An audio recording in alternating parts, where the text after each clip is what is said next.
साथियों नमस्कार। जय जवान, जय किसान, जय विज्ञान और जय संविधान।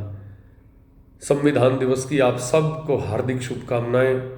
और संविधान दिवस के साथ साथ आज एक और महत्वपूर्ण यह दिन हमारे जीवन में, सब भारतीयों के जीवन के लिए खास है, विशेषकर किसान और कमेरे वर्ग के लिए, कि जब किसानों के खिलाफ वो काले कानून बने तो किसानों ने दिल्ली कूच का फैसला किया। आज उस ऐतिहासिक मोमेंट को भी एक यादगार के रूप में मनाया जाता है। आप सबको उसकी हार्दिक शुभकामनाएं।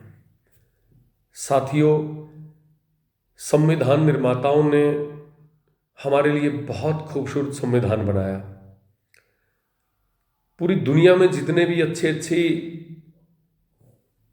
एक मनुष्य के लिए हो सकता है, देश के नागरिक के लिए हो सकता है, हमारे संविधान के शिल्पियों ने, विशेषकर मैं बाबा साहब भीमराव अम्बेडकर जी का जिक्र जरूर करूंगा कि उन सब की मेहनत से एक शानदार कानून हमारे देश में लागू हुआ और विश्व का एक अद्भुत संविधान जो मनुष्य को मनुष्य होने का बोध करवाता है, वो हमारे देश में बना। परंतु बड़ी विडंबना भी है इसके साथ साथ कि जिन संविधान निर्माताओं ने हमारे लिए एक रवायत डाली, हमें ये बताया कि तुम इंसान हो, तुम शोषित नहीं हो, तुम दबे कुचले नहीं हो, एक समता मूलक समाज का जो सपना देखा था, हम कहीं ना कहीं खुद आज उसको उस पथ से भ्रष्ट हो रहे हैं, उस रास्ते को छोड़ रहे हैं हम। आज उन्होंने शिक्षा के महत्व को बताया। आज हम क्या करते हैं, संविधान की 4 किताबें रखी और वही एक दीप जलाया और डॉक्टर भीमराव अम्बेडकर जी का फोटो रखा और महापुरुषों के फोटो रखे। और एक मजदूर आदमी भी ऐसा करते मैं देखता हूं। वो कोशिश नहीं करता कि अपने बच्चों को पढ़ाया जाए, क्योंकि बच्चे को जब हम पढ़ाते हैं तो केवल और केवल वो हमारे घर में प्रकाश करेगा, उजाला करेगा, ये तो है ही है, वो इस देश का नागरिक भी है। वो अच्छा राजनीतिज्ञ बनेगा, अच्छा डॉक्टर बनेगा, अच्छा वकील बनेगा। इसलिए शिक्षा हमारी मूलभूत आवश्यकता है, हमारी ज़रूरत है। हमें इन पाखंड करने की बजाय सभी 36 बिरादरी को, हर धर्म मजहब के लोगों को इस देश के लिए अपने बच्चों का निर्माण करना, हमारी नस्लों का निर्माण करना, वो बहुत ज़रूरी है। तो आपको संविधान दिवस की पुनः हार्दिक शुभकामनाएं।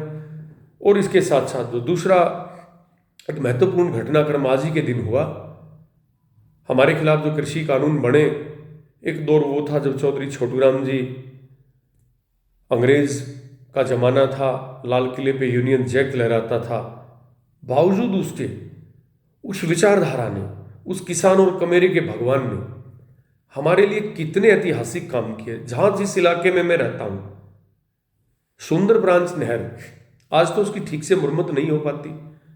चौधरी छोटूराम ने उस समय वो ख्वाब देखा और सुंदर ब्रांच नहर की सौगात हमें दी। नहीं तो यहाँ तो इस इलाके में तो गेहूं नहीं होता था पैदा, और फसलें बहुत कम होती थी, ईंख का तो कोई नाम ही नहीं था। तो आज हम इस ऐतिहासिक दिन को याद करते हुए मुझे बड़ी पीड़ा होती है, बहुत कष्ट होता है। कई किसान साथी, क्योंकि जो साथी ठेकेदारी उठाते हैं कि हम ही ने सब कुछ किया, एक गिलहरी का प्रयास सबका था, आपका, मेरा, हम सबका। 13 महीने हम आप सब मिलके बॉर्डर पे रहे और एक जालिम और मगरूर सरकार को हमने घुटने टेकने पे मजबूर कर दिया। कानून रद्द हुए। कानून रद्द होने से क्या हमारी नस्ल और फसल बच गई? एक लड़ाई, एक जिहाद तो अभी बाकी है किसानों के लिए। और लोकतंत्र की खूबसूरती हमारे देश में है। विभिन्न मंचों पे हम उसको उठाते भी रहते हैं, आप और सब हम मिलकर करते भी रहते हैं उसको, और हम जीतेंगे, ये निश्चित है। परंतु मुझे अपने किसान भाइयों से भी एक बहुत बड़ा मेरे दिल में एक रोष है। मैंने पिछले दिनों एक वीडियो देखी, कुछ सिख भाई थे और कुछ हमारे भाई एक कृषि अधिकारी को पकड़ के, कोई को पराली जला रहा था, उसको रोकने के लिए गया और उसको पकड़ के उसके हाथ में माचिस देके बोलते कि तू ही आग लगा। भाई, मुख्यमंत्री का और प्रधानमंत्री का कुछ नहीं बिगड़ना इसमें, वो अच्छी हवा खाते हैं एसी की। बेसिकली जहाँ देहात में हम रहते हैं, हमारे साथी बोलते हैं कि हमारी पराली से तो प्रदूषण होता है, क्या उद्योगों से नहीं होता? सही बात है, उद्योगों से होता है, उसका हमें विरोध करना चाहिए। लेकिन जब मिट्टी मुस्काएगी, जो चीज मुस्काती है दोस्तों वही फल लेकर आती है। जिस चीज की आंखों में आंसू होते हैं वो चीज कभी फल लेकर नहीं आती। हम हर साल आग लगा रहे हैं गेहूं के फानों में, पराली के फानों में। इससे सरकारों का क्या, उनका क्या बिगड़ता है इस बात से? हम अपनी नस्लों को बर्बाद कर रहे हैं, फसलों को भी बर्बाद कर रहे हैं। अगर हम ये जागरूकता पैदा नहीं कर सकते तो फिर मुझे लगता है कि ये ड्रामेबाजी है हम सबकी। ये ड्रामेबाजी ठीक नहीं है कि आज हम नस्लें फसलें बचाने के लिए सरकार से लड़ रहे हैं। सरकार से आप लड़ रहे हैं, उस मोर्चे पे हम सब लड़ रहे हैं, अच्छी बात है, लेकिन अपने अंदर से भी लड़िए, अपने आप से भी लड़िए। हम इतने स्वार्थी हो गए हैं क्या? हम हर साल खेत में आग लगाएंगे, वो मिट्टी पक जाएगी, वो मिट्टी वेंटिलेटर पे चली गई है हमारी जमीनें। आज के फायदे के लिए हम 10 और 20 साल बाद जो हमारी जनरेशन आएगी, हमारी नस्लें आएगी, हम उनके भविष्य का कत्ल कर रहे हैं। ये बात आपको नोट कर लेनी चाहिए। मिट्टी मुस्काती है जब भगवान वर्षा करता है, और मिट्टी से जब सौंधी सौंधी खुशबू आती है, मिट्टी मुस्काती है तभी धन धान्य से भरपूर करती है हमें। लेकिन ये हम बहुत गलत कर रहे हैं।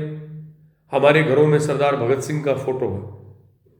हमें सरदार भगत सिंह का जब याद आती है तो उनके चाचा सरदार अजीत सिंह की भी याद आती है। उन्होंने एक नारा दिया था कि पगड़ी संभाल जट्टा वे पगड़ी संभाल।